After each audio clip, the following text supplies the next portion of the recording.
Still alive. Whoa.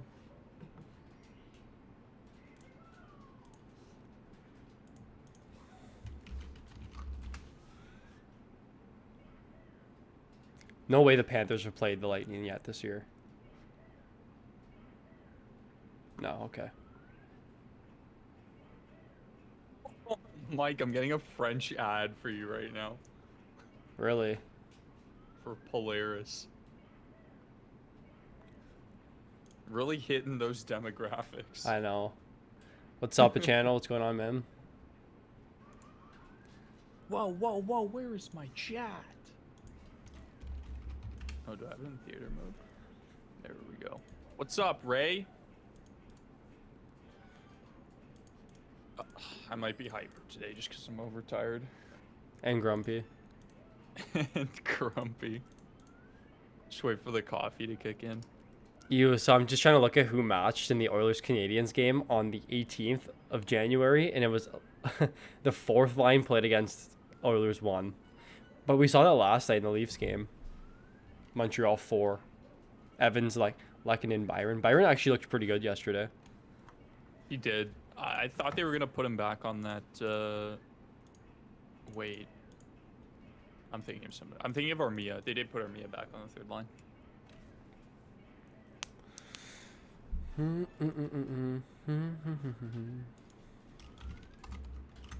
Penguins or Oilers tonight? Well, I'd probably take the Penguins because the Oilers are going up against the Canadiens. Yeah, I would say probably Penguins too.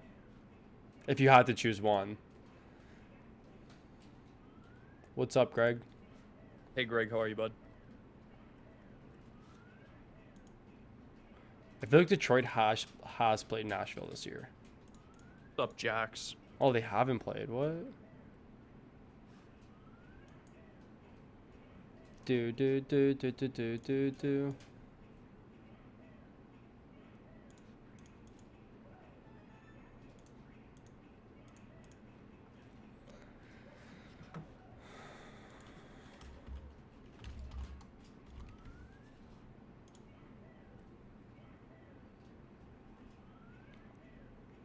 Oh, Penguins or Islanders? I think it depends on if Malkin's playing tonight. We don't have any confirmation. I think if Malkin... it depends on if Tristan Jarry's starting or not. I think he is starting. So... Definitely Islanders. Come on. Dude, I don't understand how that team's bad all of a sudden. The Islanders? Or Pittsburgh? Yeah. Or both? The Islanders. I just think that division is so good. I don't know. They stacked that division up so much. It's actually so one-sided if you look at it.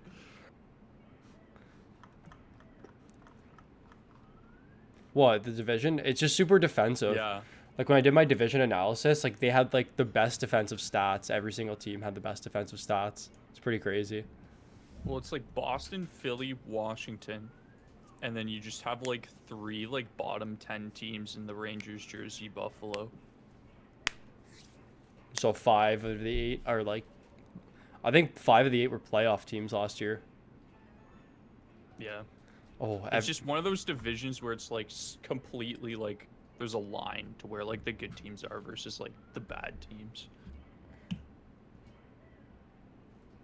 Because if you look at the West division, like Vegas's division, there's really only 3 good teams. Yeah. Like Vegas, St. Louis, Colorado. Yeah, and that's what I'm going to talk about in my video tonight on like trade targets with like especially Robin Lehner, because everyone's like selling low on him for some reason. But you can look at that division. Vegas is like far and away the best team. So not far and away, but they're a clear-cut best team in that division. I'm so annoyed with my fantasy team. Best team on paper, but 8th out of 10 teams. Story of my life, Jax. Everyone hates Malkin, eh? I think Malkin's still good. We'll see what happens, but I don't know. I'm staying true to future Hall of Famer. Rated Provorov for Malkin last week. That's Jeez, fine. That's a fleece, Norman. I mean, Provorov's like, and we mention this all the time, where he's a good real life D, but he's so bad in fantasy.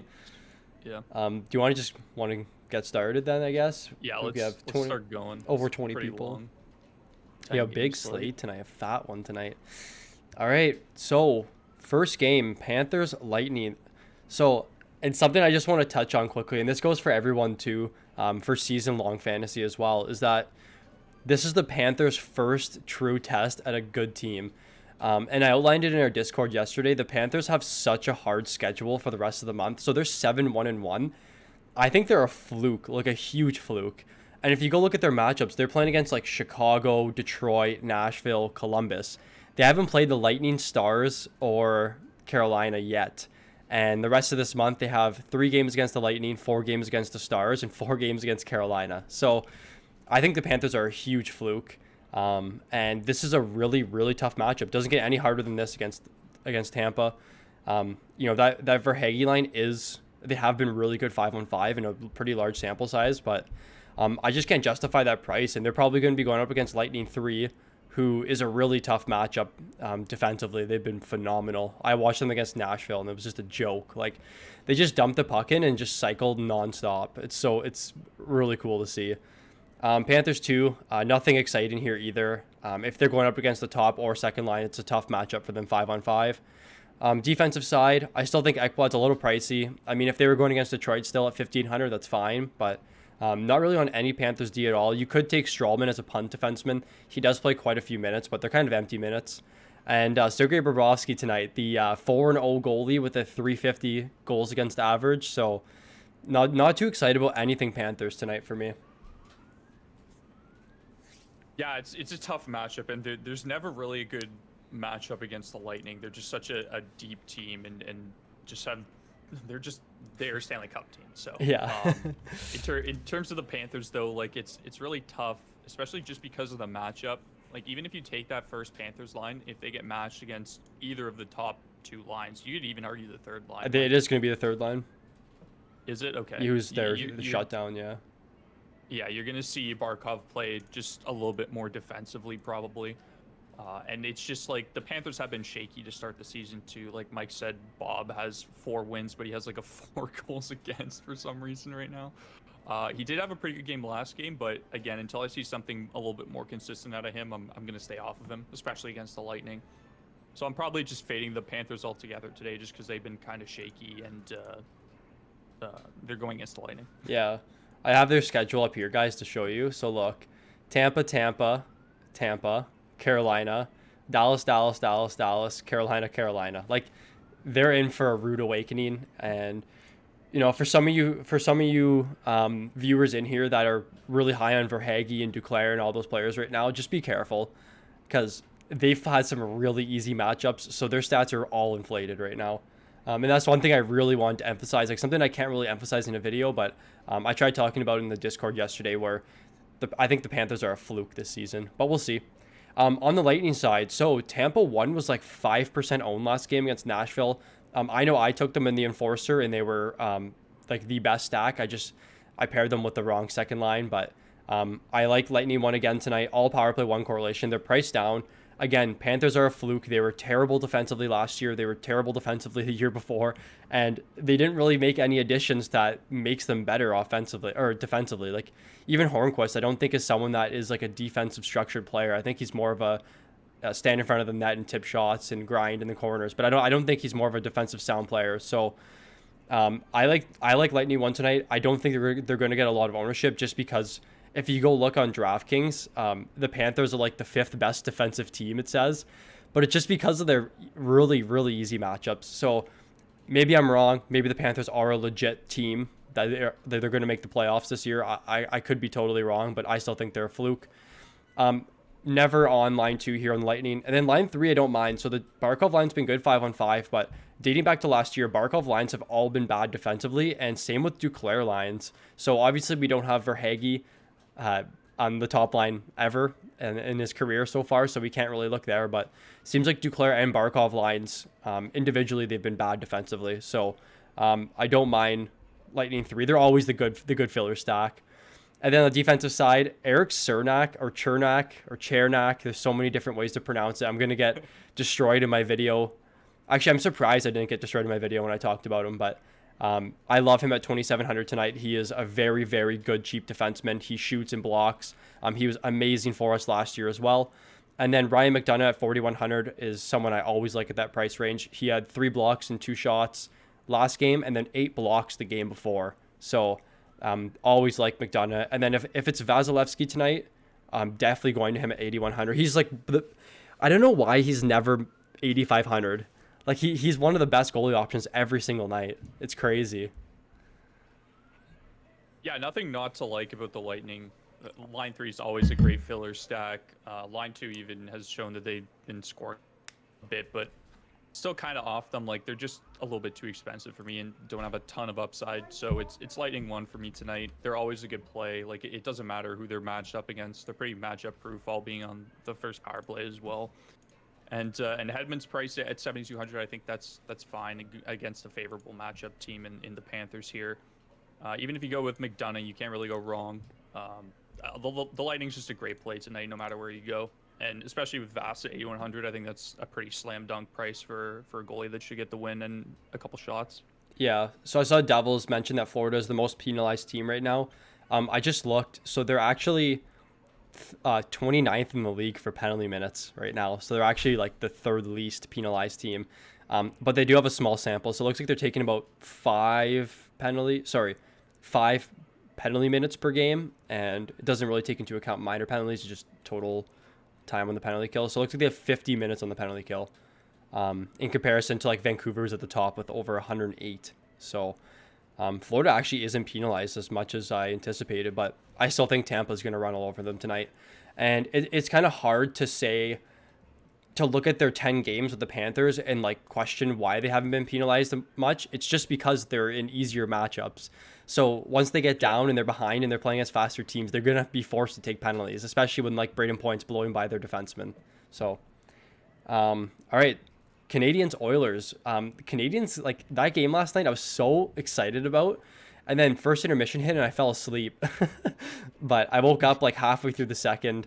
It was kind of a snooze fest. Josh Anderson scored in the first minute of the game, and I was so pumped. I'm like, this is like, it's just because I was so high on Josh Anderson, like talking to a lot of people before the season started, and he's actually been great. But Montreal's, all 3 of their lines are unbelievable 5-on-5. So you kind of just got to pick and choose your spots here.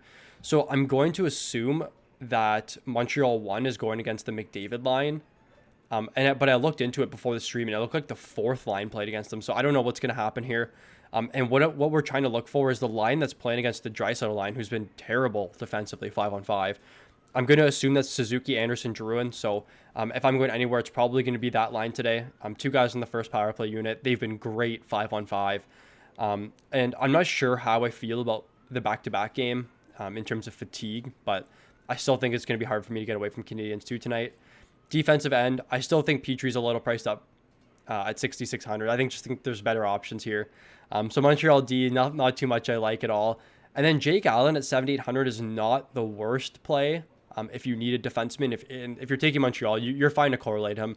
Canadians have been pretty shut down defensively, and statistically, Jake Allen is one of the top goalies in the league dating back to last season. So I actually don't mind Montreal and Jake Allen too much tonight. Yeah, Jake Allen's always a solid pick. Like he's a pretty consistent backup, and the Canadiens are still a good team, even though they're on a back-to-back here against the Oilers. I like their top 2 lines. I'm a big fan of the second line, and the third line is a little bit priced up for me. Is that? Geez, they really are the same. Toffoli's 7,300. Yeah, I was looking at that and I was trying to find words. I was like, wait. So I'm probably off the third line just because Toffoli's price there, but I think the second line is always a good option. I just feel like they have the most upside in terms of getting it a 2 to 3 point night. So I'm gonna have some Canadiens too tonight for sure. And then on defense, I think Petry's still a good option, regardless if he's priced up at 6,600. I'd rather take him in a good matchup for the Canadiens against a weaker defensive Oilers team than say like a Brent Burns, for example. So I'm okay with that price there, just because he's been good too lately, right? So yeah, gotta ride that wave a little bit. And if you take line 2, it'll be tough to fit Petry just because they're They're not, that price there, but they are power not play that correlated. expensive. They aren't too bad. Yeah, they're not too bad. You're right. you got Petrie in there is 21K. Same as Yeah, Oilers 1. That's true. So. That's true. So definitely do that. Make sure you guys correlate Petrie in there if you're taking line 2, just because of that power play correlation. Yeah. But if for some reason you want to take the third line, I can't get behind that Tyler Toffoli price. No, me neither. It just he's playing 15 minutes and doesn't interest me that much. But he's going to be 35% owned tonight and score 2 goals. But I had someone here mention that Suzuki is power play 2. You can see here first power play unit Suzuki is on D. Come on, guys. All right, so Oilers side. I just mentioned it. So this first line is priced up quite a bit at 21K. The Oilers have definitely taken advantage of those easy matchups, and I don't know how they're going to fare tonight against probably the toughest defensive matchup in their division. And the Canadian division is just a fire sale every night. But, Oilers 1 have been really good 5-on-5, and that's something I always really look for. But they're going to have a tough matchup no matter where they face off against tonight. We saw the Matthews line basically get shut down last night against the Canadians. I mean, the whole game was just so boring. It seemed like it was a chess match. Like I mentioned that to you before the stream. It was like, who's going to make the first mistake? But I'm not too high on the Oilers tonight as I have been. And I know McDavid's still going to get a ton of ownership tonight, even on the big slate. And I think there's just better spots if you're going to pay for that price tag. So I'm not totally off the Oilers tonight, but if I'm doing a few cash lineups, I'm not taking them tonight. And then on the defensive side, you can't really go wrong with Barrie and Nurse at those prices. I think Barrie is now justifying why he is a 5,600 defenseman on DraftKings. He's been actually shooting a lot. He scored for me last game in one of my top lineups. So I don't mind him. But, man, Evan Bouchard has been getting a ton of ownership. And he's 3,700. I think he was 11th overall pick out of the London Knights. But I remember I'm not going to say the player's name, but I was told that Bouchard was extremely overrated, and he was really, really overrated in the OHL from a reliable source, I'll say. And then Mike Smith, his price has come up. He's not min price tonight, but not too excited about Mike Smith tonight. Yeah, we'll see what happens with Mike Smith as he kind of gets settled. We were just super on him just based on the price the last time, so we'll see how he fares against a good Canadians team. But Tyson Barrie definitely is warranted his price now at 5,600. Is Nurse actually on first power play now? No, I think it's flipped around. Okay. Yeah, I was gonna say, why would they switch that up when Barry's been doing so well? You're good. But yeah, tough to get to the Oilers tonight. First of all, just because of their price, Puljujärvi's up there at 5K. Nuge at 7,200. I guess him and Toffoli are equal value players. And then the second line is always tough to get to, just because you have Dominic Cahoon on that line, and even though he brings the price down and he does score the odd goal, it's just that why is Kyler Yamamoto? Wow, Kyler Yamamoto. Not Yamamoto. There we go. Why is he not on the power play still? I'll never understand. It doesn't. Taking a full line stack of the second line just never interests me, just because of no other power play correlation other than Draisaitl. And they're, as you can see based on the numbers, they're not the best line 5-on-5 either. So if you're going anywhere tonight, it's Oilers 1, and you're just kind of hoping that McDavid pops off. If you can either do that or take another power play stack, which is pretty common, but it is expensive with McDavid at 9K and Draisaitl at 8,500. So yeah, just a tough matchup. Yeah, I'm probably under the field tonight on the Oilers just because of the matchup. I'm very curious to McDavid's ownership tonight. I wonder if he's going to still be up at 40%. But in my cash lineups right now, I don't have him in. So I guess I'll have to see. Go ahead. It's tough. Just with his price, it's different kind of with Matthews because he shoots so much. Yeah. Where McDavid is just okay, he either gets 2 assists and warrants his value and 3 shots, or he just completely doesn't hold his value. Yeah, well, for McDavid to get value, I think he actually needs to score 2 goals. He needs to at least over 25 points to even get to be in your top line, which is hard to do, especially against this Canadians team. So anyways, for sure. Moving on. So Penguins Islanders. Penguins 1 are actually pretty priced down tonight. Just looking at this line, and I guess the Islanders have been pretty poor defensively, and we talked about that, how it's been kind of a surprise this year. But I definitely like Penguins 1 tonight. They're all in the first power play unit. They're a team that just needs some resurgence. I think Burke and Hextall. I think Burke is the new president of the team. Is Hextall the GM? Or am I wrong? Hextall is the GM and Burke is head of hockey ops. So they made some moves. I mean, I don't think that affects our some of the plays in DraftKings, but I still like Penguins 1. They're all in the first power play unit. They're good 5-on-5. It looks like they are going to be facing the Islanders 1, who have been very sound defensively, even dating back to last year when Eberle was on that line instead of Bailey. They've always been very sound defensively. But I think if the Islanders do get into some penalty trouble tonight, you can see the Penguins scoring a few goals. So I don't mind them at all tonight. I know Malkin is day-to-day right now. He has some eye. I read that he left practice because his eye was irritating him. But, I mean, that's like some basketball player stuff right there. So Penguins 2, I'm kind of off of tonight. I just think the Islanders' depth is actually pretty favorable. I'm not sure if the Pajot line is going to be facing off against line 2. That would be my assumption. So it's going to be a pretty hard matchup for them. And then on the defensive side, Letang's at 5K tonight.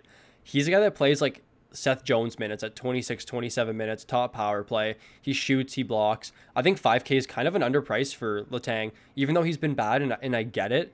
But if you date back from last year and the year before, like Letang has been like one of the top defensemen in DraftKings. His shot volume's high, his blocks are high, his point production's pretty good. I think 5K is actually a pretty favorable price tag for him tonight. And that's just my opinion anyways. POJ at 3,600. I think you're fine to go there. He's been playing quite a few minutes. He scored last game, so he is going to get probably a decent amount of ownership tonight. So if you kind of want to get away from the chalk, then you can find someone else with that price tag, and we'll mention the player later on. My boy, who's now priced up. And then is it DeSmith starting tonight? It is. I confirm that. So I just want to mention something about Jerry, okay? I'm going to wait for you to laugh. So I was just doing some digging, and his 5-on-5 save percentage is actually like really good, but his 5-on-4 or 4-on-5, so when they're on the penalty kill, is like by far the worst in the league. Like I think it's his save percentage on the penalty kill is like 770, and then the player behind him, or the goaltender behind him, is like 830. So he's just getting really, really unlucky on the penalty kill. I don't know if it's because Pittsburgh's penalty kill is just really poor and they're giving up a ton of high quality chances, but Jerry just hasn't been making any saves on the penalty kill from what I've seen. Just statistically, I don't watch the games. I know we have a couple Penguins fans in here that could probably attest to it more, but it seems like just the coaching staff is just riding whatever goalie gets the win in the previous night. But not too high on DeSmith tonight. Yeah, I just think if you look at the matchup, you just almost always rather go with Varlamov as your goalie. Unless you're taking some Penguin stacks, then always make sure you correlate your goalie. Don't make the mistake that I did. But Letang at 5K, so this guy's actually cheaper than like Duncan Keith and Philip Hronek. So those are the guys that are like extremely highly priced, whereas Letang is kind of the opposite, where he's like super underpriced here. But I think he's a good option, especially if you take the first line for the Penguins as well. Like that it allows you to get like another half decently priced defenseman in that stack, depending on who you're taking. Or you could even take like potentially another first line and then get like a half decent goalie. So just Letang's price being down there, it's the upside, right? Like it warrants a lot just being on power play 1 with that line in there. And we'll see what happens with Malkin tonight. Like you said, game time decision, something going on with his eye being irritated. So it's kind of tough, like you said, to get to the second line, especially with Malkin not there. Like I feel like he's the one that you take that line because of him, right? So if anything, you're going to Penguins 1 tonight, and definitely throw Letang in with that stack. Yeah, like one thing I want to mention too with Malkin tonight is that if he is game time decision and he does draw into the lineup, like his ownership's going to be like really, really low. So I know, I forget what player it was a couple nights ago was game time decision, and I put him in and he ended up playing and he was like 0.15% ownership and he ended up scoring. I actually can't remember who the player was, but still didn't help me move to the top. But that's something you can look, if you guys are doing maybe 20, 30 lineups and you want to draw Malkin into one of your lineups that you think is, pretty good, then something you can definitely do. So Islanders side, we always have love for Islanders 1. They're just such a good line. But I do think it's pretty difficult for them going against this Crosby line 5-on-5. Like both teams just kind of cancel each other out. They have very similar goals against numbers, very similar goals for numbers. So I think there is better options on the slate tonight, especially if you're paying 16-3 for a first line. But the Islanders would never get ownership. The Penguins' defense have been brutal. So, and like I mentioned, they've just been terrible in the penalty kill, the Penguins. So if you're looking for more of a contrarian stack to kind of get away from some of the ownership tonight, I don't think you can go wrong taking Islanders 1 tonight. Not too high on Islanders 2 at all. I don't mind Nelson at 4,400. It's crazy. Like, do you remember their price at the start of the year, Islanders 2, with Bailey there? Yeah, it was like 6K. All of them are over 6K at one point in the season. Crazy. But on the defensive side here, Dobson at 4,200 is okay. He only played like 11 minutes last game, so just be careful with Dobson. Then Pulock at 5K. I think I would rather just take Letang, but Pulock again, just to get away from the ownership. And then Varlamov at 7,800 is always a good play. I just think the Islanders have been proven to be good defensively, but they haven't been this year. But over the course of time, they have been very good. So, and Varlamov is a pretty good goaltender. So I don't mind Varlamov tonight. Yeah, I like Varlamov in the matchup, especially if there's no Malkin on the Penguins side either. It just makes it a little bit more favorable, obviously. Noah Dobson for 4,200. I liked him when his price was like around like the 3K. Yeah, range, me too. like 3,500. Like it's tough to get to 4,200 Noah Dobson. Like I'd rather pay up for somebody like Pulock. Even though they're both like on the first power play. So Lee, Barzell, Bailey is where I like to go with the Islanders. Whichever the Barzell line is, I'll take them usually, because if not, they score like 4 goals and then I just cry myself to sleep that night.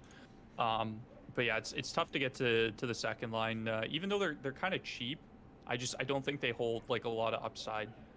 They're a good filler stack though, in probably a favorable matchup. I know I just completely contradicted myself there. But Jordan Eberle still gets power play 1 time. Same with Nilsson at power play 2. So especially if they match up against like the Penguins, one of the depth lines, like even the second or the third line, I think that's a good option as well. And then probably off the third line altogether. So we're just getting some messages in the chat here about apparently so there's new lines for Carolina. And again, guys, like we always mention this in the stream, but I'll mention it again. We set these earlier in the day, like before morning skate. So all these lines are subject to change, but here are the new lines. So it's Martinuk, Aho, Teravainen, Svech, Stahl, Fogel. So something I want to mention was Svech, Stahl, and Fogel. Actually, you know what? We'll just get to it and I'll talk about it. We'll move on here. So Red Wings, Predators. I'm kind of torn on what to do in this game. Like, I feel like the Red Wings are I just wish they put Mantha with Larkin again. Like, just move him up to the top line. Please, please, please, Blashill. Just figure it out. But, it's such a good matchup for the Red Wings. Like, I think the Predators are such a bad defensive team, but I just can't see myself going anywhere on the Red Wings side today. It's just too hard. There's too much uncertainty with their lineups. And I think one option, if you wanted to, is you could potentially take a power play 1 stack. Mantha at 4,700 is not bad, but I'm not really interested too much in anything on this Red Wings side. I just think there's better options tonight. But before you go, I'll just mention that I do think Greiss at 7K is a very good option to pay down in net tonight. I think the Predators have been very, very weak offensively this year.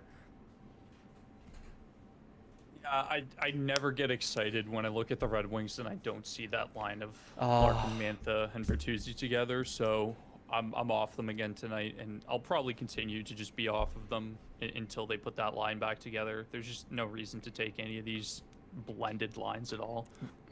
And then Thomas Greiss, I like that 7K. Like, the Preds haven't been good, and even though it's a pretty favorable matchup for them, I still think Greiss is a goalie that is capable of shutting the door. Yeah, me too. I think the one thing we're looking for with Greiss is the shot volume. So in the Tampa-Nashville game, I think Tampa-Nashville. I think Nashville had like 34 shots. And when I was watching, like, man, the shots were so low quality. Like, they would just walk into the zone and take a shot on Vasilevsky and then change. Like, it was crazy. So hopefully we see some low quality tonight. Anyways, on the Predator side, again, there's just not too much to like tonight. I do think the Predators are going to be kind of heavily owned just because it's a favorable matchup against the Red Wings, but there's just not much to like here. I think if you're going to go anywhere, Probably the first line. I don't know why Luke Kunin's up there, or Luke Kunin. I'm not sure how to pronounce it properly, but I mean, I guess Forsberg's fine, but there's just not much I like on the Predators side. I just think there's better options. The second line is a fine filler, but again, just not too much I like here. And then on the defensive side, our boy Yossi, 6,700 tonight. He's going to finally get a bunch of ownership. I'm assuming very favorable matchup for the Predators. It's just there's so much uncertainty. It's the same as the Wings, where if you go look at their game logs, they switch lines like consistently throughout the game. So it's just a mess, and it's just so hard, especially for DFS, because you're trying to stack, and then if you're taking the first line and then Duchesne gets moved up halfway through the game, you're just looking at it and you see Kunin with a 0 on your lineup, and it's like, what do I do? But you don't want to stack Duchesne there because there's no correlation before the game. So it's just too much uncertainty with the Predators. But I do like Yossi and I do like Ellis, but not too big of a fan of Pekka Rinne tonight. I think if you're going to do something with the Preds tonight, it's probably safer to just do like a power play stack. Like you can get Hollow, Duchesne, and Forsberg for a fairly decent price there, and throw Yossi or Ellis, whichever one fits, just in your lineup there. I think that's probably your best option if they're continuing to blend their lines constantly throughout the games until they find something that fits. It's tough in a DFS standpoint here. So other than that, it's a good matchup though, so I want to get to some Preds, but I can't like bring myself to taking just like a 5-on-5 line here. But I love Yossi tonight. I love Ellis tonight, and Dante Fabro at 3,800. I think that's a pretty good price if he continues to see like over 17, 18 minutes. I think that's fine, especially because he's playing on that second power play, and they kind of split up the power plays now. It's Granlund, Arvidsson, and then Eli Tolvanen is a pretty good value play. I like that for 2,500. It's a good matchup, and he's on the power play too. So that's a pretty good punt forward in my opinion. Yeah, I'm just looking at the Predators last game. So the best line was Predators 4, Grimaldi, Sean Malone, and Yarncrow. God. Okay, wait, I was looking up Sean Malone yesterday. So Sean Malone played with VC and Kerfoot in UMass? No. I can't remember what team, but they all played together in NCAA. I was looking yesterday. Maybe that's why Kerfoot and VC played together. Yeah, Blashill is that's what I'm reading. So Blashill playing Helm, Filbula, and Ernie late in the game. What does that remind you of? Oh, when Leafs would play. Yeah. Yeah. Babcock would throw out the fourth line when there's like 3 minutes left. Down by 1. We're down by like a goal. Yeah. Matthews has 14 minutes time on ice in a 1-goal game. Me is just question mark over my head.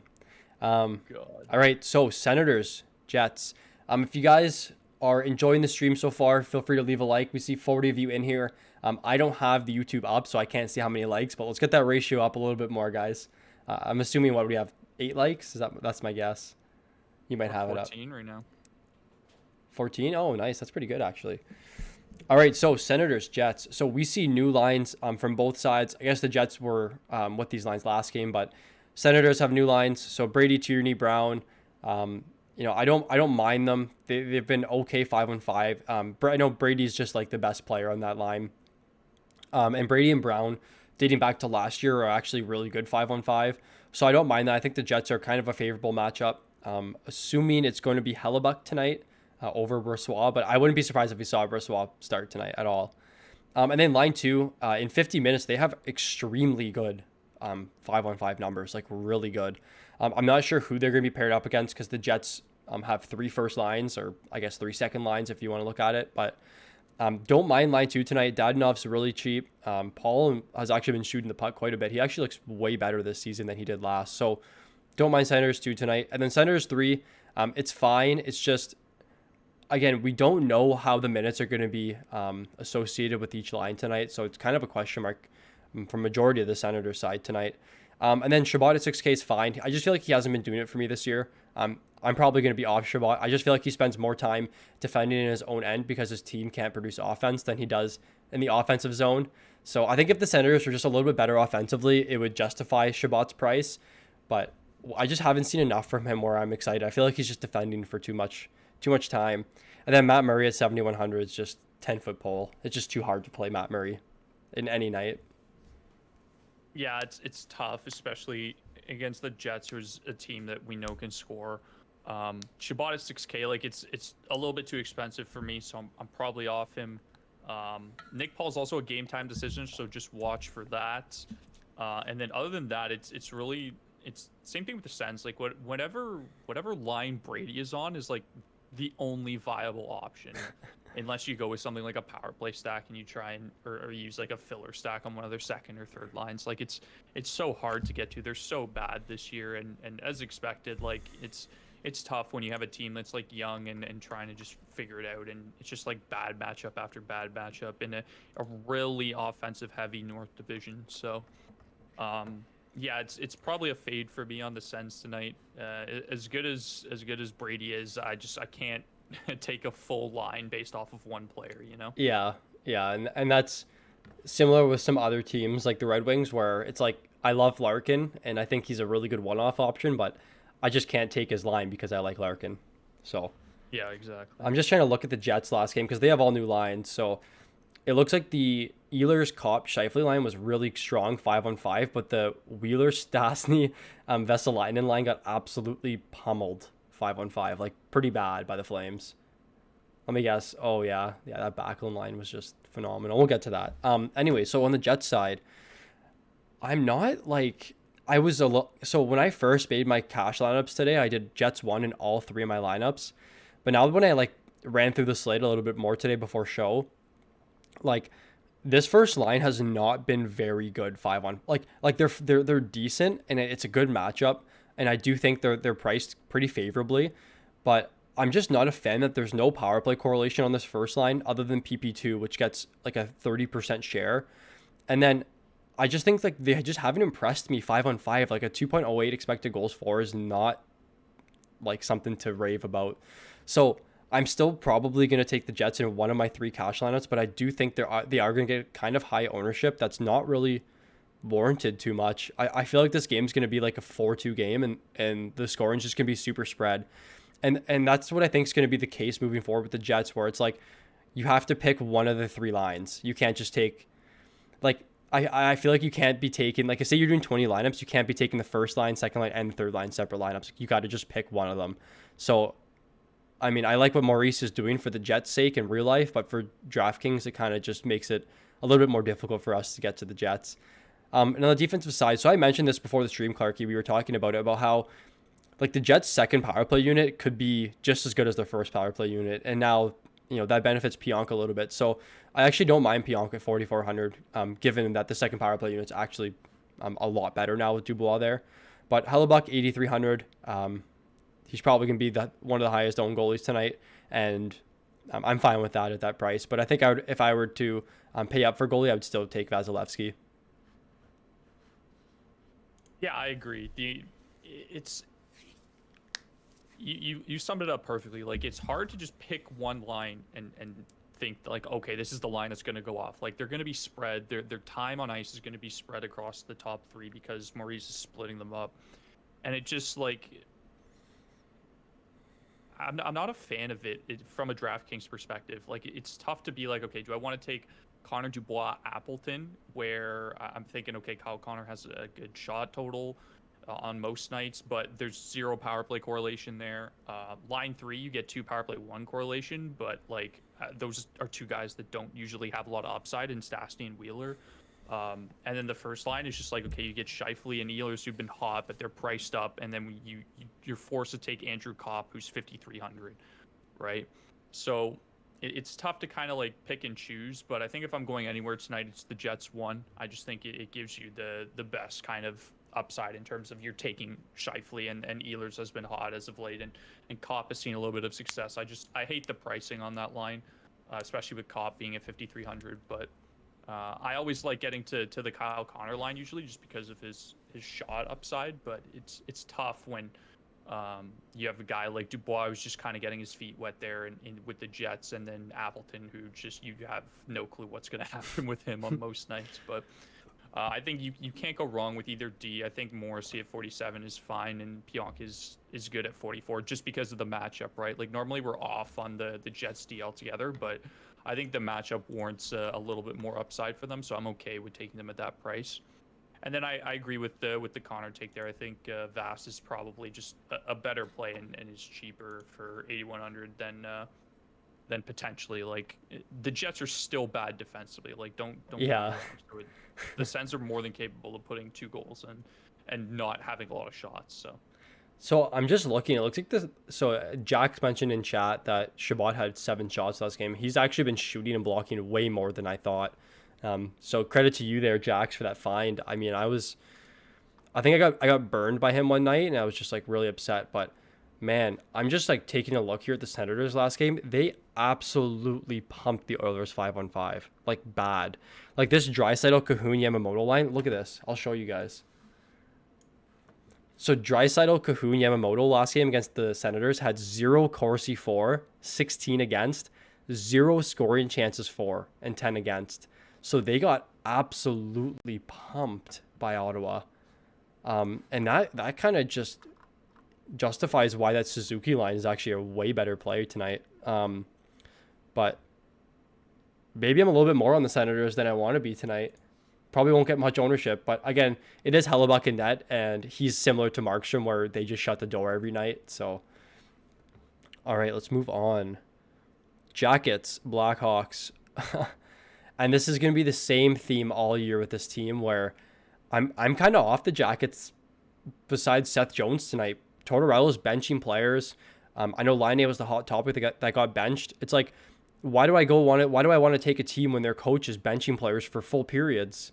Like, I just can't see myself getting to any Blue Jackets here at all.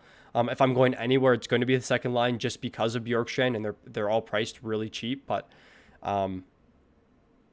there's just not too much to like here. And then Lankinen has been one of the best statistical goalies this year. Like, he's been shutting the door like very, very, very much this year. So not too much to like on the Blue Jackets side other than Seth Jones. And I think you're fine going to Korpisalo at 7,200 if you need a pay down goalie, similar to Greiss, where he should see some shot volume. The Jackets are pretty sound defensively. And then, you're just hoping for maybe 30 saves and 2 goals again, something like that. Yeah, I actually like the Blackhawks a lot more in this matchup. The Blue Jackets are still like I don't know what's going on with their team and the coaching staff with Torts and how they run their lines and stuff. It's just like, it feels like it's always in a blender. It's never consistent. The power plays are always being just changed as well. Like Texie's not even on a power play at all anymore. So if you're going anywhere, I think it's the first line. I wouldn't be too worried. I can't see Torts. Actually, that's a lie. I can see Torts benching Line A again tonight, just based on the theme of things right now for the Blue Jackets. So, but I'd probably just go with the first line. Like, that's probably your safest pick here. Other than that, Seth Jones at 4,800, always a good price when he's under 5K. And I'm probably off Korpisalo tonight for 72. You're off of him? I'm off of him. All right. I think I'll talk about the Blackhawks in a second. So on the Chicago side, looks like Suter's back up on the top line with this 4,800 price tag. So did you watch that Dallas game at all? Dallas, Chicago? Probably not, eh? I saw the highlights for it. I didn't. Did you see Suter's OT goal? It was sick. I actually couldn't believe it. Really nice. But yeah, I don't mind Chicago too much tonight. I just think there's better options on the slate, and they are priced up quite a bit. But Kane and DeBrincat have been phenomenal this year. And dating back to a couple years ago when they were with Strome centering them, they were pretty good offensively, but atrocious defensively. So I'm not sure if Suter's this like amazing defensive center. I haven't really seen too much about him. Also, I think his name's pronounced like Pius or no, it's something weird. So I was way off of my pronunciation. Like, it's not Pius, but Puis? Yeah, it was Puis. Yeah, that's what it was. Puis Suter. And I was like, oh man, I'm just gonna get torched by some of the viewers for that. But I mean, I think it's better to have the Lions right than have the name pronunciations right. But not too much for me on the Hawks side. I just think that the Jackets are pretty good defensively. It's kind of a tough matchup here. The Jackets don't take many penalties. They're one of the least penalized team in hockey. So, and that's what you're kind of looking for on the Chicago side, where teams are just taking a bunch of penalties and they can take advantage on the power play. On the defensive end, Duncan Keith, 5,100. So one of the best lineup in one of the contests 2 nights ago had Keith with like an assist, 5 shots, 5 blocks. And I talked about that before the stream where it just like caught me off guard. I'm like, holy. But not too much to like here on the defensive end. And then Lankinen at 7,700 is a really good play tonight. He's been one of the best goalie options all year, and he'll continue to be until he proves otherwise. I actually really like Chicago's top line here. And I'll just go, it's a little bit of recency bias, but I think it's like a little bit warranted now that it's been consistent for the Blackhawks over the past little bit. And DeBrincat and Kane are two high shot volume guys as well. The only thing is the big thing that is why I'm high on the Blackhawks once tonight is they're going to be under-owned. And I think you get your value with Kane and DeBrincat just based off how much they shoot. And all you're looking for is Suter to just like get in on a couple 5-on-5 goals. And just like literally all he has to do is dish the puck to one of them, and then the other seems to find the third guy on that line. And that's been the theme for the Blackhawks so far. Like these are the guys that are going to play when the game is tight and when they need goals. So I like the Blackhawks here. I'm not convinced that the Jackets are back to being that stud defensive team that they used to be just yet. And then I actually have on Money Puck Chicago's listed as 60% favorite to 40 here for winning the game. Wow. So give me some Kevin Lankinen as well at 7,700. The guy's just been absolutely fantastic lately. It's hard to get away from a goalie for that price that's been that good. And just he'll see some shot volume tonight too. So I actually like the Blackhawks tonight. And until they've shown me that they're that bottom 5 team that I thought they were going to be on paper, I'll probably have some DeBrincat and Kane. Sorry guys, there's a decent amount of questions in the chat. We're just trying to get through the stream a little bit quicker because some days we spend like over an hour on the stream and we have just some other things to do throughout the day. But someone mentioned a Laine and Kaprizov for Matthews and Zib trade. So I just want to say, Christian, that in most leagues, Matthews is actually the number 1 player. And that's just because of his minute increase. Like now that he's playing 23 a night, he becomes the top player in fantasy. So the fact that you're trading, like, I don't even know where to put Laine. Like maybe top 50 and Kaprizov's like top 75 for rank 1 to 3 player, and then Zib's like a top 25. I mean, I know you guys, I get it. Zib's been bad, but there's still 45 games left in the season for them, so we'll see what happens. All right, Hurricanes, Stars. We had some guys in the chat mention the line changes here. So it looks like Teravainen, Aho, and Martinook are the top line tonight. Obviously, we couldn't prepare for that before the stream to see how they've been 5-on-5, and I'm going to see if they have even played together. Looks like they haven't. But a couple line changes here. I just think, regardless, I was kind of off the Hurricanes. I think the Stars are a really tough matchup defensively. Their third line is their shutdown line. They have a 1 expected goals against per 60, which is crazy high, or crazy low. It's actually like the best in the league, given their minutes. So I just think that the Hurricanes 1 are going to be facing Stars 3, and it's a really tough matchup. But this Svechnikov, Stahl, Fogle line is like one of the best lines in hockey. And I'm going to find it right now, and I'll show everybody. So let me sort by minutes here. Fogle, Stahl, Svechnikov have I can't show you guys because it's cut out here. A 3.61 expected goals for per 60 in 228 minutes last season. And they're back together tonight, and I'm so happy about it. They're 14-4, which is a little pricey, but I do think that they're going to be extremely under-owned tonight. And if you're looking for like a kind of a pay down option to pair with other lines, that's something that you can definitely do to get different from the field. And I think they've only played 1 game together this year. I'm not sure if you took them, but I did. And they had like 3 or 4 full line goals. It was crazy. But definitely something to look out for tonight. Trocheck game time decision. Is that what the yellow's for? I think I saw that he was hurt. It's he was out last game. and hopefully you guys caught that before lock. But Yeah. yeah, he's a game time decision tonight. And then on the defensive side, so Dougie's a little priced up for me against the Stars. Kind of a tough matchup, but I do like Slavin and Pesci at that price. I think Slavin's still a 4,700 defenseman like he was all year last year. Hasn't played too much this year, so he's just trying to find his footing, but definitely like Slavin tonight. And then James Reimer, I'm not too excited about. Dallas is back in their scoring woes a little bit. Maybe it was just Lankinen being really good, but I don't mind Reimer tonight, but I just don't see myself playing him. Yeah, Reimer's tough. Like it's a tough matchup against the Stars, and we know that they've for some reason been able to score like these 6 and 7 goal games. But we'll see. This will be a tough matchup. I think this will be a good game to watch as well. Hopefully it's a lot more high event than I'm thinking it's going to be. Every time I see the Stars in a matchup, I think, okay, like just complete and utter shutdown for the other team. But Reimer at 7,800, he's going to be tough to get to. I just think Mrazek is the clear number one for the Canes right now, and he's injured. So Reimer's just kind of like a fringe to a backup starter for me. So it's tough to get to at 7,800 when we know this Stars team can score goals.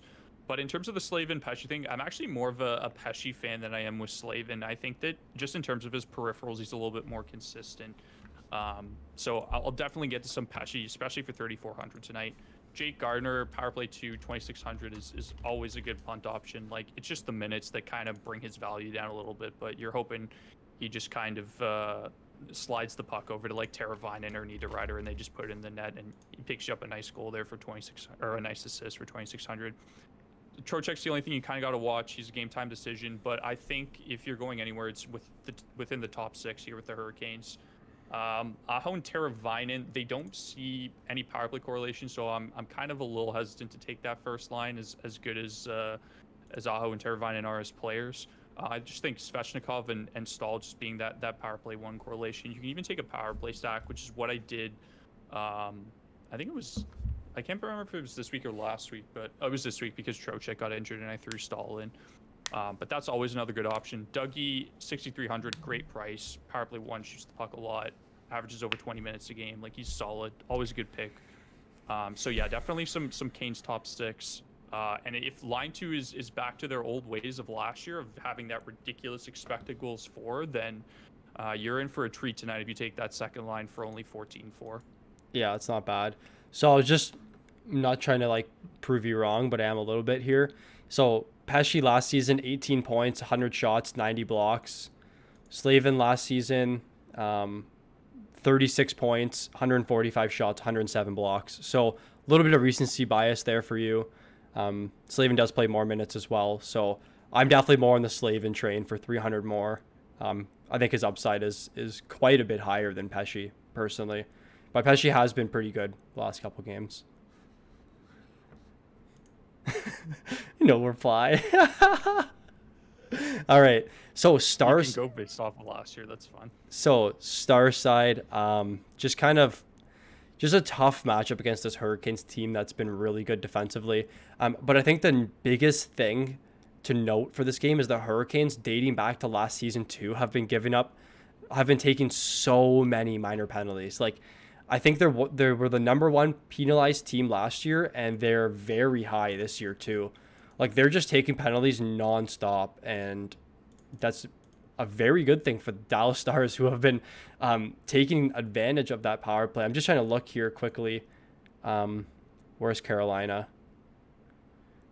So they're averaging 6 minutes and 30 seconds time on ice on the penalty kill per game, which is pretty high. So I think that the Stars power play is a fine option tonight. I just think the Stars are still way too overpriced for me.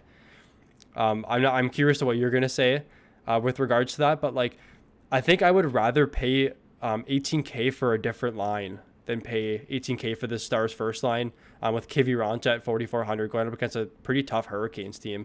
So I'm going to be pretty much off the Stars tonight, except for the third line. So if you guys are looking to pay up for, let's say, Draisaitl, McDavid, Nugent-Hopkins tonight, something like that, or even like Kyle Connor, Scheifele, trying to get a power play stack there, I just think that the third line is always a really cheap option that has pretty good 5-on-5 numbers. Defensive side, they're all still really overpriced. We're going to see Klingberg come down quite a bit very soon. So do you have Hudobin's price here? Seems like we don't, but assuming he's over 8K tonight, not too excited about Hudobin. I think this will be kind of a low event game, actually, like a 3-2 game. Hudobin is 7,900, so I'm probably okay with taking him. Yeah, that's fine. Some shots. Go ahead. Yeah, in terms of the deal, like it's still the pricing issue for me. Like if Heiskanen was around like even under 5K, I'd be more inclined to take him. If Klingberg, same thing, under like 5,500, like I'd be more inclined to take them. But the Hurricanes have been giving up quite a bit of goals lately, so just something to be wary of, especially like with Reimer in net. I think if I'm going anywhere with the Stars tonight, it's the middle six. I actually really like that second line. Hintz, Gurianov get power play one time. Robertson hasn't been awful either. So I think just in terms of, I don't know how good, is that the right 5-on-5 numbers? Yeah, but just 21. It's just 2 games, so.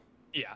So small sample size, just something to keep an eye on there. But I like the price with that second line. Like that's the one thing that kind of intrigues me a little bit is they're kind of you get Hintz and Gurianov, who are, in my opinion, they're overpriced, but Robertson at 25 brings it down.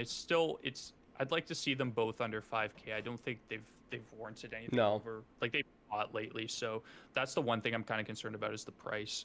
And then the third line is always a good filler stack. You get 2 guys at min price in a good matchup, potentially without Trocheck for the Canes as well. So definitely a good filler stack, like Mike said. Yeah, just not the pricing is a little bit of a concern for me. And then I just looked too. So the Stars are actually have 7 minutes and 30 seconds per game on the penalty kill. So even more than the Hurricanes. So that's definitely something to note for the Hurricanes too, especially with their second line with 2 guys on the top power play unit. But the Hurricanes power play has been pretty poor. So, all right, Flames Canucks. Really, really good matchup for the Flames tonight. We were having a heyday when the Leafs are playing against Vancouver. Like they're just a mess defensively, the Canucks. Like, so in my analysis, they are the number 1 worst defensive team in hockey, even worse than the Senators. And if you guys have watched the Leafs Canucks games, like they just let the shots go right through. Like they don't even attempt to block them, and tons of turnovers in the defensive zone. Their forwards can't defend well. Like it's just a mess. I feel like with this Canucks team right now, and they really, really need to figure it out. Like I think they're really missing some of their defensive defensemen at this point of the season. Like.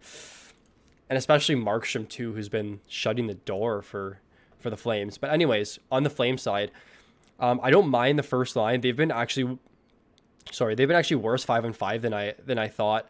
I'm gonna look here. Have they played this season? Do we know? I don't think so. I don't think the Flames and Canucks have played. They have actually.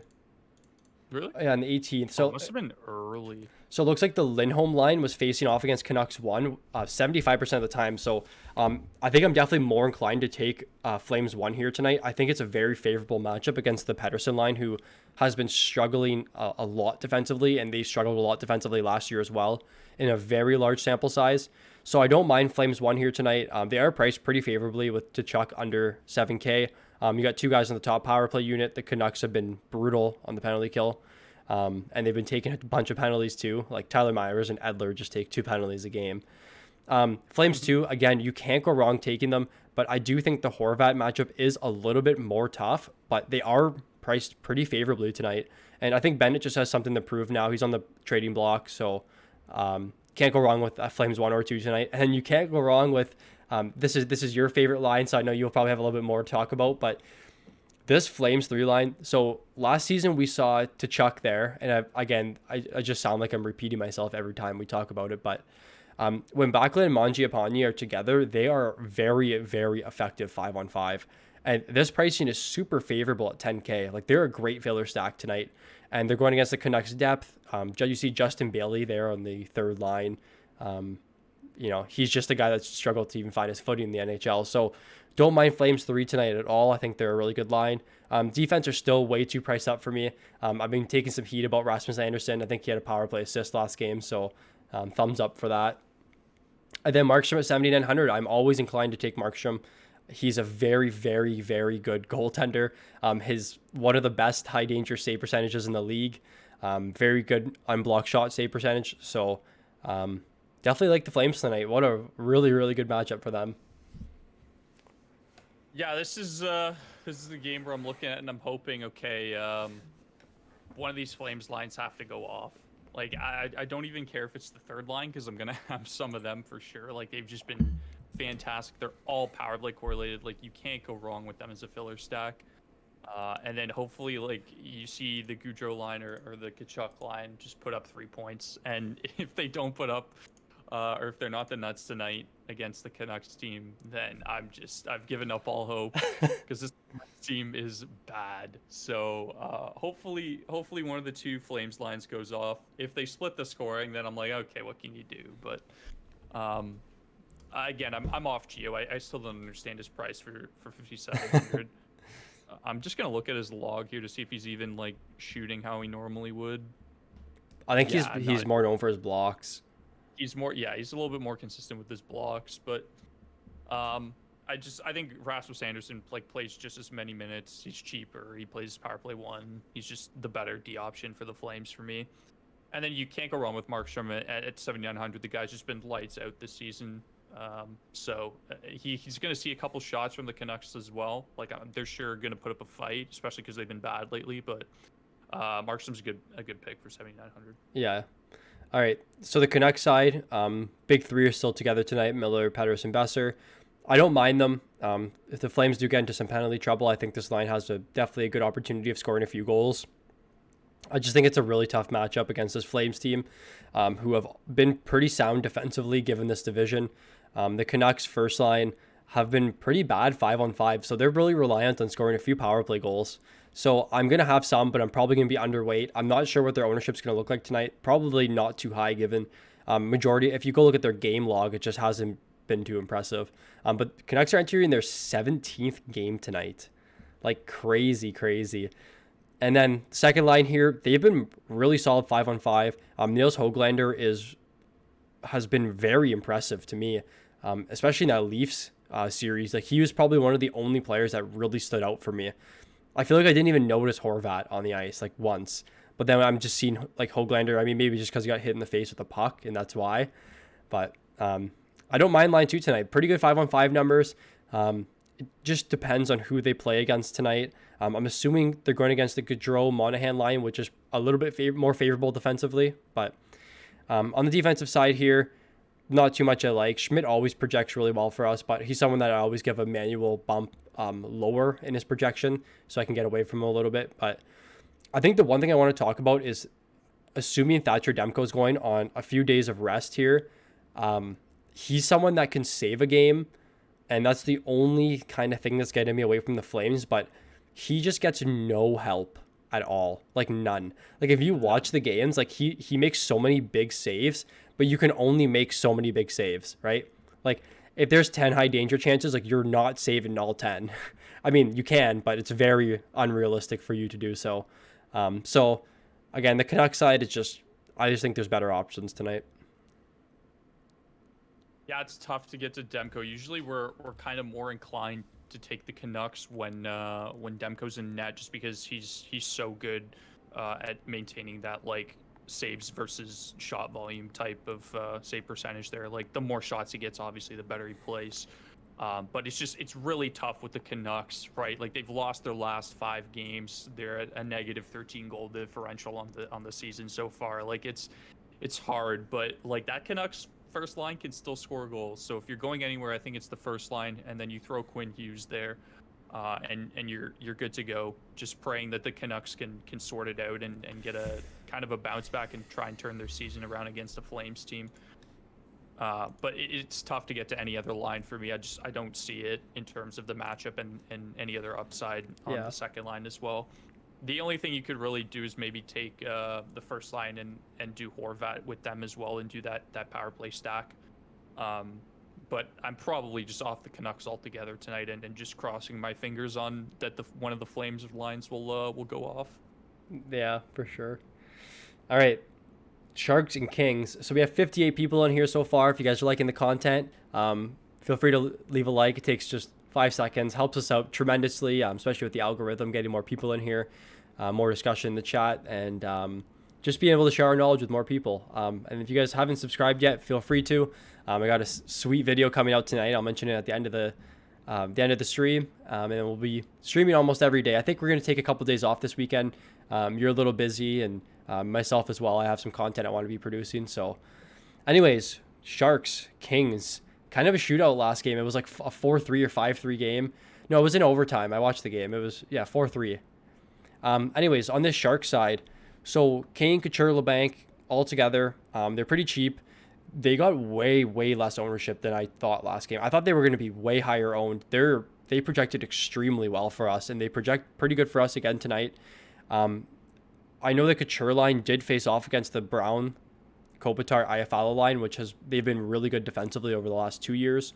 So it's kind of a tough matchup for them. But Couture has been like really, really good. They've been playing well over 20 minutes as well. So I don't mind the Sharks one. I think it's quick starting tonight, but I really, really hope it's Cal Peterson. So Cal Peterson is a goalie that's like caught my eye quite a bit in his numbers, and I wish they started him. But he's been having some really big games for the Kings. If it's quick tonight, I think it's better to go a little bit more heavy on this Shark side just because of that. But yeah, Couture, Kane, LeBanc, not bad tonight. And then the second line, definitely a good filler stack. So I was talking to you about it before the stream. I took Tampa 1 at about 5% 2 nights ago against Nashville. They had 3 full line goals. And then I took Sharks 2. And the first minute of the game, I go, look, Timo Meier scored from Donato. I'm like, yes, let's go. And then it was just nothing for the rest of the game. I was so excited. Man, I even had White Cloud, like 0.5% ownership with a goal. Come on. But Sharks 2 tonight is fine. The Kings second line's pretty bad defensively. They're still priced down quite a bit tonight, so I don't mind Sharks 2 as a good filler stack. On the defensive side, so I'm so sad to see Mario Ferrero at 3,900. He's been playing first pairing over 25 minutes a night some nights. And for the people that are in here that like watching my waiver wire ads, Mario Ferrero is absolutely going to be in my video this weekend. So for people that are looking for kind of a high upside defenseman in terms of shots and blocks and hits, pick up Mario Ferrero. Go look at his minutes. Go look at his game log. He is really good. So definitely still like him. Power play 2 as well. Erik Karlsson has been such a question mark this year. Like, he looks good still, but he's slow. Like, his speed is just not there anymore, but he still has like really, really good hands. So I don't mind the defense. I like Burns every night. And then Martin Jones just never, ever. Just never. There's even if they're playing Detroit, I'm just not taking Martin Jones. He's just such a below average goaltender. Yeah, I can't believe they're big. I was talking to my buddy about it on stream the other day, actually. Their big like off-season pickups were like Donato and Devin Dubnyk, who's still not a good goalie. So regardless, whoever's in net for the Sharks, I'm completely off. I just think they're both pretty poo-poo, to say the least. Burns is good for 6,500. Shoots a lot. We've seen his totals start to get up to where we usually see him. So, especially in a matchup against the Kings, like it's never a bad option. Same thing with Karlsson, like under 5K. That's a good price for him. We've struggled to see the old Erik Karlsson, and I was kind of hoping this year that him coming into the season being healthy for once would ignite that kind of offensive god that we used to see when he was on Ottawa. But it doesn't look like it. He's kind of slowed down, and it's to be expected. Both him and Burns, they aren't getting any younger. So, but Sharks 1, I think, is another good option. Like you said, Couture's been great lately. The price isn't too bad. I think you get power play correlation there as well, and it's just like a pretty good matchup against the Kings. Like we saw, I thought there was going to be a super low event game, but it was actually fairly high event. So if you want to kind of get contrarian, and like Mike said, the ownership was like really low for this game altogether. Definitely use these two lines. We'll get to the Kings in a second, but the Sharks top 6 just as like kind of filler, and if you can fit that first line with another more upside first line, I think that's also a good play. So the top 6 is good. just in terms of like an ownership play. Um, and I'm probably off the third line altogether. Like, there's really no reason to take them. There's so many better third lines on the slate tonight. Yeah, we actually don't even have projections for Nieto and Sorensen right now. I was looking at it before the stream, and I'm like, I think you mentioned you're like, if you're even taking them, I'm not talking to you anymore. So I'm like, okay, I'm not updating the projections. So on the no need. Yeah. On the Kings side here, I really, really like Kings won tonight. They scored 3 or 4 full line goals last game.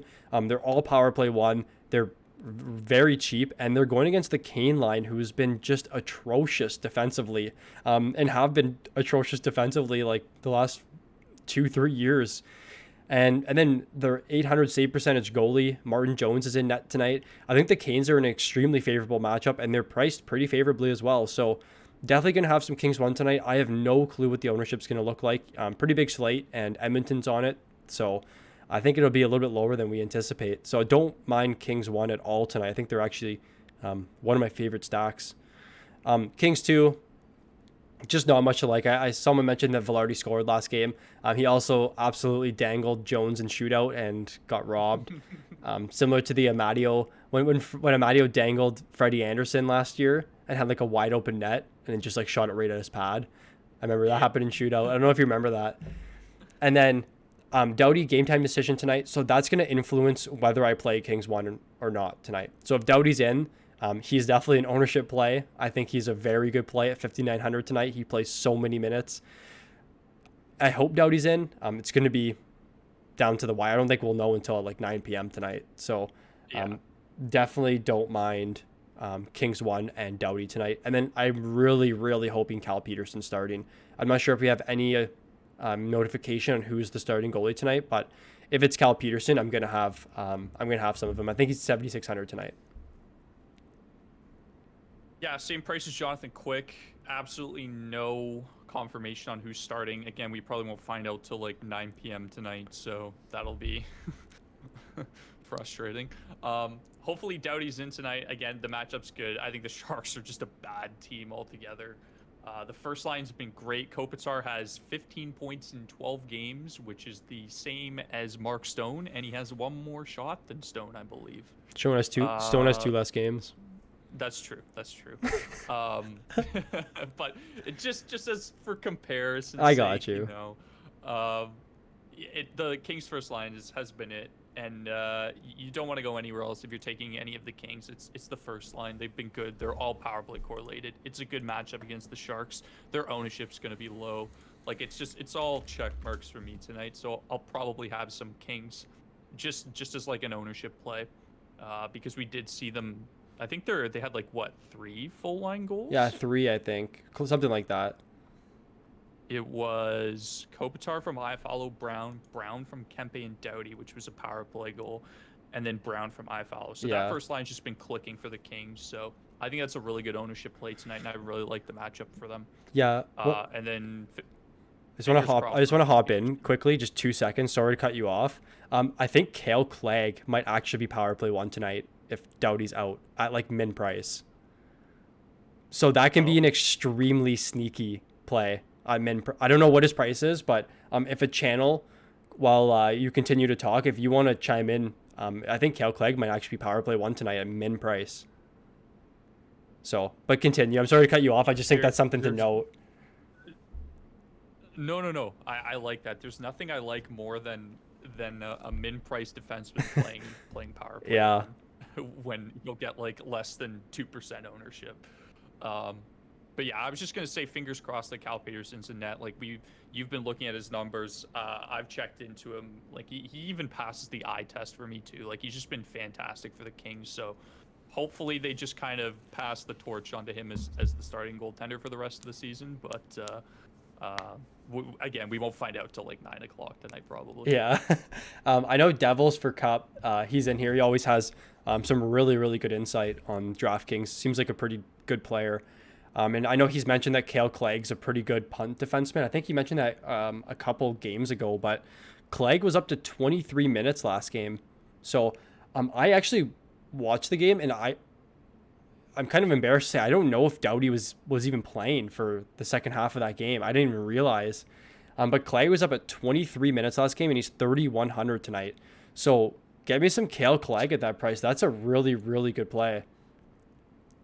And are you looking at him right now? Looking him up on DraftKings?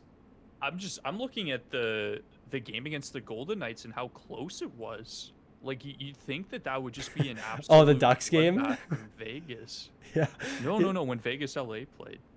Oh. On the 7th. I'm going way back a little bit just to kind of like check, but the Kings first line again. Like I'm seeing Kopitar goal here. Yeah, they've been good. Apple that game too. Yeah, surprisingly good. So definitely good ownership play tonight. Yeah, I want to look into this LA game last game quickly just to see if Doughty. A channel. Do you know if Doughty was hurt last game? Thoughts on Stevenson? Okay, you guys need to stop, and especially Jax with that message. Stop saying all the players that are going to be in my waiver wire pickup video, because like I went and looked at Stevenson today. I mean, his shot totals are really low, but I really like that first line. 1 second, guys. I'm just trying to get the Kings here just to see if Doughty was out last game. Yeah, man. If Clegg's power play won at 3,100 tonight against the Sharks, like I think Clegg might be one of the top plays, if not the best play tonight on the slate. Let me see. So Doughty played 16 minutes, 5-on-5. He did lead the team in power play. I don't know. We'll see. Oh, so he didn't come back for OT, blocked a shot. Okay, good to know. Thanks, Ryan. Actually, yeah, your name's not Ryan. It's R. Thanks, R. All right, so final game, Ducks Golden Knights. It's just going to be the same theme. I know it was a 4-3 game or 5-3 game, whatever it was, 5-4 last game. I'm just not on the Ducks at all. I just can't be. There's just nothing I like here. But if you're going to go anywhere tonight, guys, Ducks 2. You know what? They are priced pretty favorably, but it's just a brutal, brutal matchup against this Golden Knights team.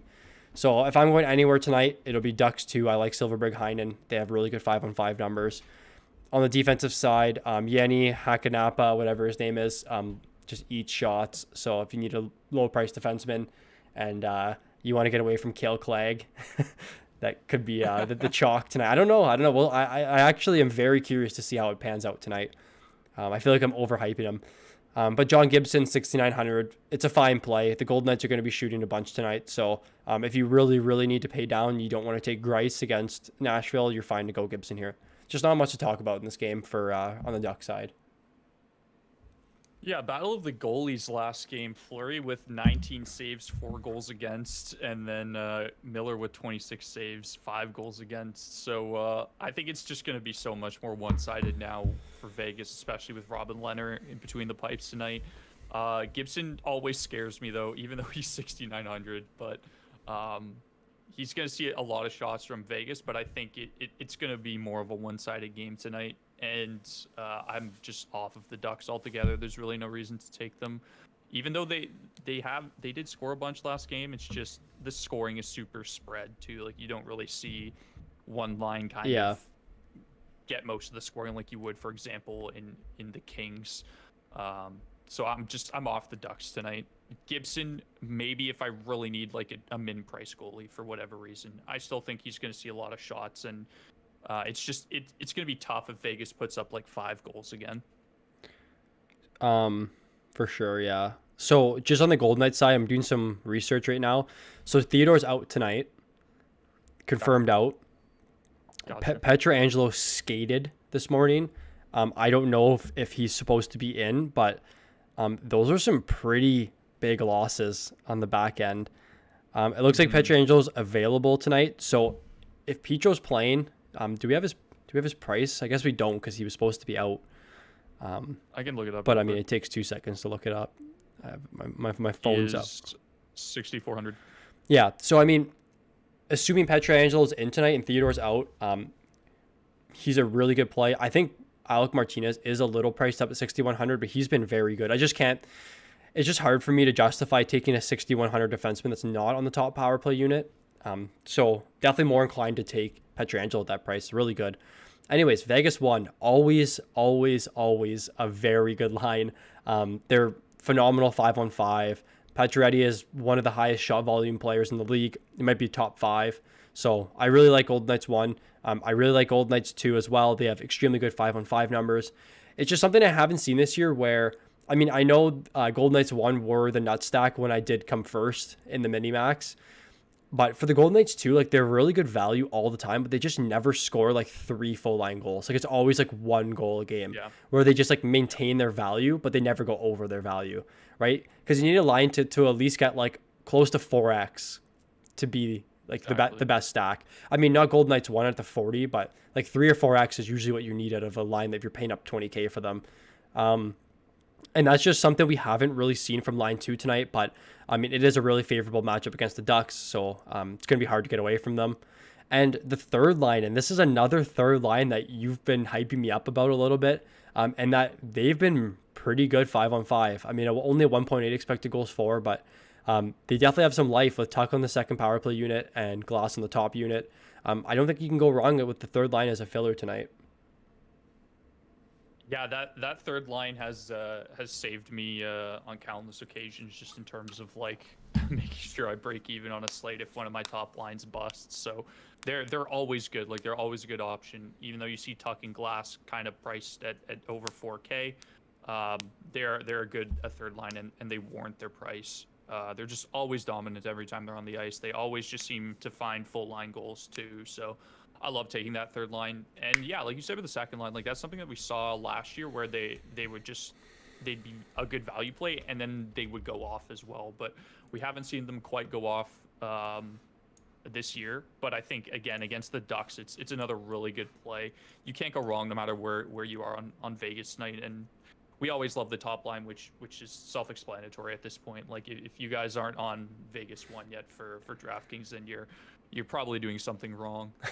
But Alex Pietrangelo is probably my favorite D tonight if he plays, just because of the matchup and that power play 1 correlation. Like he's going to be getting a lot of minutes as is, and then just to get that PP1 correlation as well, it's definitely warranted in his price for 6,400. Yeah. All right. Well, we'll wrap this stream up. We've been going for quite a while now. So just your top line, your favorite line tonight. We'll do just one. My favorite line tonight, I'm gonna go Blackhawks 1. All right. And I'm probably going to eat my words, but I think that line's just been great lately, so I'm gonna go with them. I'm gonna say Kings 1 tonight for me. Oh, a little off the board action. And then if you guys want to toss in your hat trick predictions for tonight, we'll get that going while we talk about our favorite defenseman tonight. So favorite high priced and favorite cheap defenseman tonight. Cheap defenseman's kind of a given, but I mean, if Cale Clegg is power play 1, then it's obviously him. But I think just Petro for me for my higher price D. Like he's just so consistent with his floor, and he's cheaper than guys like Petrie, Yossi, Hedman. So I think it's just as good as a matchup. And I think it's just Petro for me for high price. Yeah. I think Yossi 6,700 it's a very favorable play. I also think Letang at 5K is extremely favorable as well at that price tag. Yes. I think Letang might be the first player I toss into a cash lineup. But cheap defenseman, we're on the Cale Clegg train tonight. Tobias Bjornfot. He like broke his wrist or something. Tobias Bjornfot was Doughty said that he's like better than him, like Tobias Bjornfot, and Doughty doesn't say that very often. All right, guys, toss the hat trick predictions in the chat tonight. Let's hope someone hits. There's a bunch of games tonight, so gonna try and hammer this one out. So Duncan Woods going with the Pacioretty hat trick that's already happened this year, so I don't mind that. Devils with Gallagher.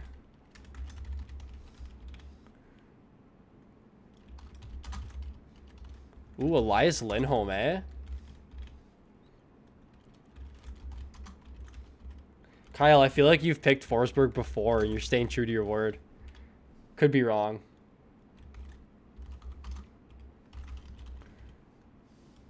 Oops. Corey with Besser.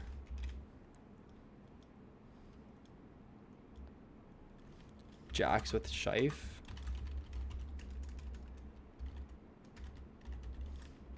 I think I spelled Scheifele wrong. Jesse with Mangiapane, eh?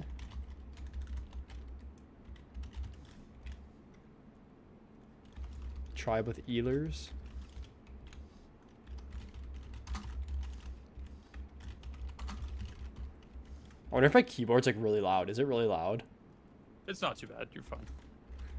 Speaking of Gensel, I know that's you, Migs. I actually just traded Weber for Gensel today. And my league start 4D, I have Fox, Rasmus Anderson, Hedman, Letang, and John Carlson. So I think I was able to give up Weber there. Bio Armor. Bio, I was waiting for you to give me some line updates. Stammer, yeah.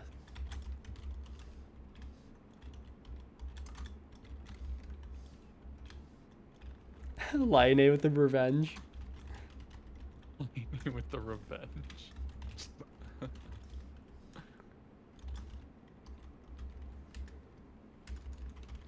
Oh, I love the Larkin pick. My boy. Oh, we got our Gurionov at Dallas. I like that. All right, so seems like we're slowing down a little bit. So what's your hat-trick pick for tonight? My hat-trick pick for tonight is Mr. Braden Point.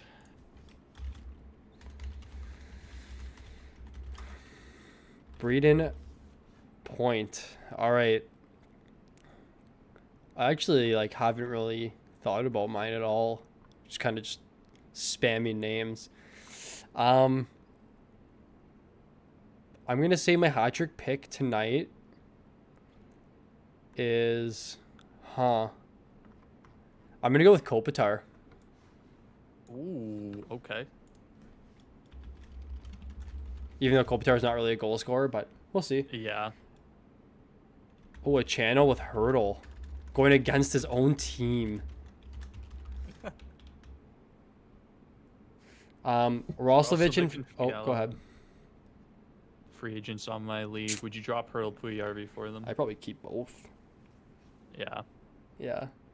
All right, guys. All right, we got two more in here. We got Ethan. Matty Tkachuk. Another Tkachuk. Shea Theodore is confirmed out. Yep. That's my phone. I apologize. Just want to see if... I think that's how you spell Verhaeghe, something like that. I don't know. Sorry to pronounce that guy's last name or spell it. All right, guys. So this concludes our stream. We've been streaming for an hour and a half. I think Osmo is going to be streaming now if you guys want to hop on over there. If you guys aren't following us on Twitter, follow us at fantasy_puck. We tweet some stats, some line changes, everything. If Kel Clegg's in there, we'll probably be tweeting it tonight. If you guys aren't in the Discord yet, definitely join. I know a lot of you guys that are in here are from our Discord, so community is growing. Want all you guys to be part of it. If you guys want access to our cheat sheets, we won't be streaming this weekend, as we know right now. So if you want access to this, it's all available over on our Patreon if you want to support us as content creators. We have an awesome trade analyzer. If you guys are curious about trades, you just toss in players here and it'll tell you which side is the best based on our projections. We're going to be posting our updated rest of season projections very soon. My last update was about a week ago, so we're going to try and keep that on a weekly basis.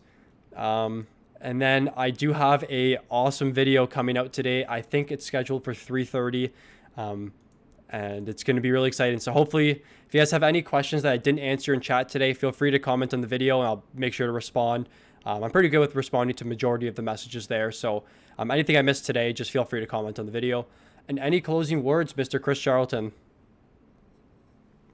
Yeah, a couple things to go over. If you guys aren't in the Discord, get in the Discord. That's the best way to reach any of us. We have a strong community chat going now. Like Mike's had to put like the slow mode on because you guys are going so ham with all the comments.